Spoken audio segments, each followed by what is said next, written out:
हम लोग स्टार्ट कर रहे हैं fundamental existence theorem for space curves. Fundamental existence theorem for space curve, इसका मतलब क्या होता है, या इस थ्योरम को फंडामेंटल एग्जिस्टेंस थ्योरम क्यों कहते हैं? ऐसा होता है कि जैसे अभी आपने कुछ समय पहले जैसे हेलिक्स ही पढ़ा था, सपोज करिए, ठीक है, हेलिक्स का फिगर लेकर के हम आपको समझाते हैं कि जैसे ये हेलिक्स है, नहीं ये तो सिलेंडर है, हेलिक्स बनता है इसके ऊपर ऐसे करके ना, ऐसे बनाते चले जाते हैं। तो helix is a space curve जो कि सिलेंडर पे रहता है। तो इस तरह कोई भी स्पेस कर्व हो सकता है, ऐसा नहीं कि हेलिक्स ही हो, कोई भी स्पेस कर्व ऐसे हो जाए, ठीक है, या ऐसे नीचे से उठ के ऐसे चला जाए, कोई भी स्पेस कर्व होगा। तो जो स्पेस कर्व होते हैं उनमें दो चीजें तो हमेशा होती ही हैं, आप जानते हैं। कौन कौन से? एक तो टॉर्सन होती है और एक कर्वेचर, यानी हमेशा कर्वेचर होगा हर कर्व में। स्ट्रेट लाइन छोड़ दीजिए, या होगा तो जीरो हो जाएगा। और टॉर्सन होता है, ये दो होते हैं, यानी के जो है वो होना ही होना है, जो कि फंक्शन ऑफ एस है, और टाउ जो कि फंक्शन ऑफ एस है वो भी होना ही होना है। क्लियर? तो किसी भी कर्व में दो चीजें होती हैं, कर्वेचर और टॉर्सन। हाँ, टॉर्सन जीरो हुआ तो प्लेन कर्व हो जाएगा, और नहीं तो टॉर्सन की कोई ना कोई वैल्यू आ जाएगी। ठीक है, अब यहां पर फंडामेंटल एग्जिस्टेंस थ्योरम क्या कहना चाहती है? उनका ये कहना है रिवर्स। अभी तो हमने आपको बताया कि कर्व है तो कर्वेचर और टॉर्सन है, और फंडामेंटल एग्जिस्टेंस थ्योरम का कहना है कि अगर कहीं कर्वेचर और टॉर्सन है तो जरूर कहीं ना कहीं स्पेस कर्व होगा। यानी अगर कर्वेचर की कोई वैल्यू है, मान लीजिए 2 है, या टॉर्सन की 3 है, ठीक है, न्यूमेरिकली मान लीजिए फंक्शन एस में मान लीजिए कुछ कोई ना कोई वैल्यू है किसी पॉइंट पर, ठीक, तो स्पेस कर्व होगा। पहले क्या था जो हम लोगों ने पढ़ा कि अगर स्पेस कर्व है तो कर्वेचर और टॉर्सन एग्जिस्ट करता है। अब हम कह रहे हैं कि अगर कर्वेचर और टॉर्सन एग्जिस्ट करता है तो जरूर कहीं ना कहीं स्पेस में कर्व होगा ही होगा। जैसे एक बहुत ही गांव की भाषा में लोग कहते हैं, जैसे धुआं दिख रहा होता है तो आग जल रही होती है, मतलब पता लग जाता है कि भाई देयर इज ए फायर है कहीं पर। अगर आपको स्मोक दिखाई दे रही है तो लगेगा हाँ फायर है वहां पर, ठीक है, उसकी प्रेजेंस बता देता है, स्मोक बताता है, ठीक, स्मोक से पता लगता है हम लोगों को। तो इसी तरह यहाँ पता ये लगता है कि अगर कर्वेचर है, if k and tau s are continuous functions of real variable s greater than 0, अगर ये हैं, then there exist a space curve, space curve होगा। कैसा? विच के इज कर्वेचर, या हुज फॉर विच, हाँ for which k is curvature, tau is the torsion and s is the length measured from some suitable base point। ठीक, तो fundamental existence theorem में ये कहा गया है कि कर्वेचर और टॉर्सन के होने से एक स्पेस में कर्व एग्जिस्ट ही करता है। तो बस इसे याद कर लीजिए, इसको प्रूफ नहीं करना है। अब यूनिकनेस थ्योरम में आ जाते हैं हम लोग। अब यूनिक में क्या कहा जा रहा है?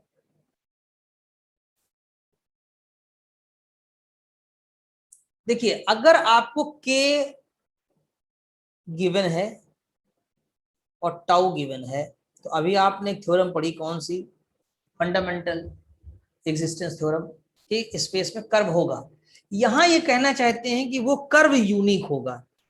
दूसरी थ्योरम में क्या कह रहे हैं? कर्व हमारा जो होगा वो दो नहीं हो सकते ना, कर्व एक ही होगा। तो कंट्राडिक्टली प्रूफ करते हैं इसको हम लोग, लेकिन करेंगे नहीं। A curve is uniquely determined except as to the position in space when its curvature and torsion are given functions of its arc length। अब एक लाइन आपको परेशान कर सकती है कि यहां पर except as to position in space, इसका मतलब क्या है? इसका मतलब ये है कि अगर ये है कोई कर्व जिसका कर्वेचर और टॉर्सन पता है, तो हो सकता है थोड़ी दूर पे ऐसा ये भी हो, लेकिन ये यूनिक कर्व कहे जाएंगे। दोनों पोजीशन भले ही अलग अलग है दोनों की, लेकिन दोनों कैसे हैं? जैसे कॉन्सेंट्रिक सर्किल नहीं होता कि सेंटर एक ही है, तो ये आपकी पोजीशन जरूर अलग अलग है, लेकिन देखने में आपको कैसे लग रहे हैं? बिल्कुल देखिए एक जैसे लग रहे हैं। एक जैसे मतलब उनकी बेंडिंग भी उतनी ही है दोनों की। अगर कर्व हम यहाँ पर आपसे कह दें कि C1 है, कर्व हमारा ये C2 है, ठीक है, तो बेंडिंग भी एक ही जैसी है, यानी कर्वेचर भी एक जैसी है, और चूंकि मोड़ भी वैसे ही है, ऐठन भी वैसे ही है, तो टॉर्सन भी वैसे ही आ जाएगी। तो इसका मतलब है कि ये यूनिक होता है, भले पोजीशन आपकी जो है वो चेंज हो सकती है, उससे कोई फर्क नहीं पड़ता। तो आई थिंक ये समझ में आपको आ गया होगा, तो इस तरह कर सकते हैं। अब आते हैं हम लोग प्योर इसमें हेलिक्स वाले केस में। हेलिक्स में क्या होता है, इसमें कह रहे हैं कि prove that the necessary and sufficient condition for a curve to be helix, यानी कोई भी कर्व हेलिक्स कब होगा, is that its curvature and torsion are in constant ratio. इसका कर्वेचर के और टॉर्सन एक कांस्टेंट रेशियो में होंगे। किस रेशियो में होंगे, कांस्टेंट रेशियो में होंगे। किसी भी पॉइंट पर अगर आप जाएं, मान लीजिए आप इस पॉइंट पे निकालना चाहें तो, और अगर इस पॉइंट पे निकालना चाहें तो, ठीक है, इस पॉइंट पे निकालना चाहें तो हर जगह पर जो इनका रेशियो होगा कर्वेचर और टॉर्सन का वो सेम आएगा, ऐसा है इसमें, ठीक है। उसका कारण भी है कि जो टेंजेंट होता है ना, वो आपका किसी भी पॉइंट, जैसे यहां भी लेंगे आप, राइट, तो वो जनरेटर से कांस्टेंट एंगल पे ही कट करता है। जैसे आप यहां भी ले लेंगे तो जनरेटिंग लाइन के साथ एंगल चेंज नहीं होता है। जो टेंजेंट है, टेंजेंट रोटेट्स यूनिफॉर्मली, उसका जो एंगल है वो सेम रहता है एक्चुअली में, ठीक। तो वो आता कितना है ये भी याद रखिएगा, के अपॉन टाउ की वैल्यू हमेशा tan अल्फा के इक्वल होती है। क्लियर, हाँ, where alpha is the angle which tangent makes with the generating line at any point. Alpha क्या है दिया होगा ऊपर कहीं आपका, यहाँ लिखा है, देखिए, let T be the unit tangent to the helix and A is the constant vector parallel to the generator of a cylinder, we have T cap A cap is equal to A cos alpha. Alpha को mention नहीं किया इन्होंने, where alpha is angle between T and A. अब देखिए ए क्या, मैं आपको दिखा देता हूँ। एक्चुअली में एक फिगर और बना लेते हैं, देखिए यहाँ पर हम आपको और क्लियर से बता दें। जैसे कि ये आपने बनाया, ये आपका सिलेंडर हो गया, इसको जनरेटिंग लाइन कहा जाता है, ठीक है। चाहे ये लाइन ले लीजिए, चाहे ये लीजिए, these all lines are generating lines. और आपने यहाँ पर एक हेलिक्स बना दिया ये ऐसे करके। अब होगा क्या कि यहाँ दो डायरेक्शन, एक तो ये वाली डायरेक्शन जो होती जनरेटर की, उसको हमने ए कैप कह दिया, और यहाँ पर हम एक टेंजेंट लेंगे, आपका क्या लेंगे, टेंजेंट। मान लीजिए हमने इस पॉइंट पे टेंजेंट लिया, ये वाला, ये हमने एक, ये टी होगा, तो टी और ए के बीच का जो एंगल है वो हम अल्फा लेंगे। टी और ए के बीच का एंगल हमारा अल्फा रहेगा, और ये कांस्टेंट ही रहता है अल्फा। ये इसकी प्रॉपर्टी है, क्योंकि देखिए ये लिखा ना हमने, ये tangent t a cos alpha differentiating with respect to s, we have n dot a. तो खैर प्रूविंग वगैरह दी हुई है इसमें, लेकिन आप याद रखिएगा। और what is alpha, alpha is the angle which tangent makes with the generating line of the helix.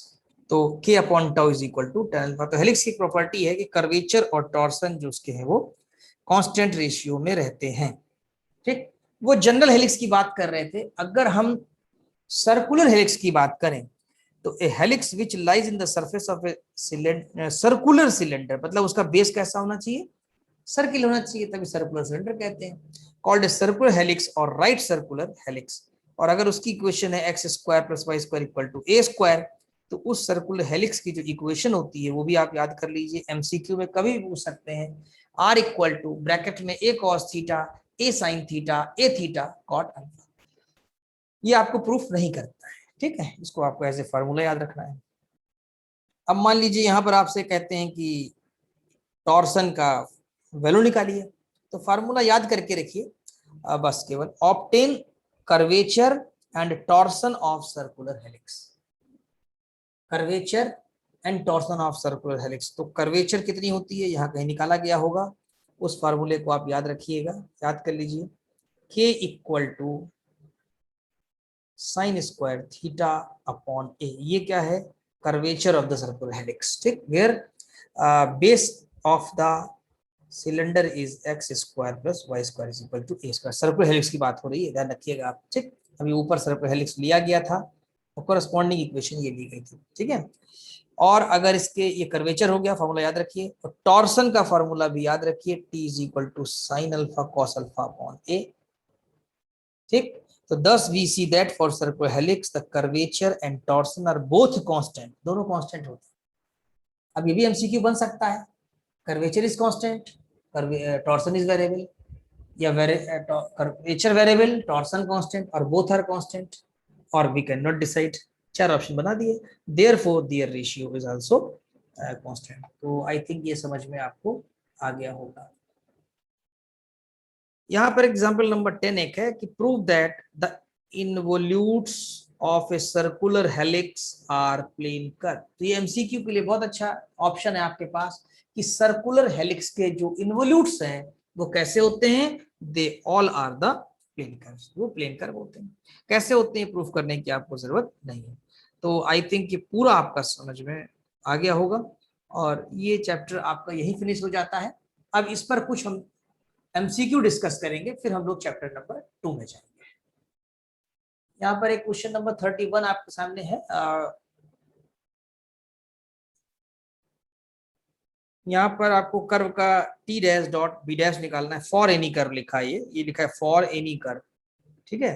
तो यहाँ टी डैश की वैल्यू रख देनी है, बी डैश की रख देनी है आपको, फिर एन डॉट एन 1 हो जाता है तो ये आ जाएगा माइनस के टाउ। तो I think option is correct. Clear. अब आप बताइए बी डबल डैश की वैल्यू कितनी होगी, अचिंत्य कैलकुलेट करिए और मुझे बताइए 32 नंबर बी डबल डैश की वैल्यू क्या होगी। क्वेश्चन नंबर 32 में बी डबल डैश की वैल्यू पूछी गई है। तो we know b dash is equal to minus tau n, और बी डबल डैश निकालेंगे तो डिफरेंशिएट करेंगे इसको, minus tau dash N minus tau n dash, इसमें दोनों का डिफरेंशिएशन होगा because torsion is also the function of s. यहाँ डैश का मतलब है एस के रिस्पेक्ट में डिफरेंशिएशन, ठीक। तो पहला वाला टर्म तो आप लिखा रहने दीजिए और एन डैश की वैल्यू पुट कर दीजिए जो कि होती टाउ बी माइनस के टी। क्लियर। तो ये पहला तो लिखा हुआ है, इसे माइनस कॉमन ले लीजिए सेकंड वाले में तो ये प्लस हो जाएगा।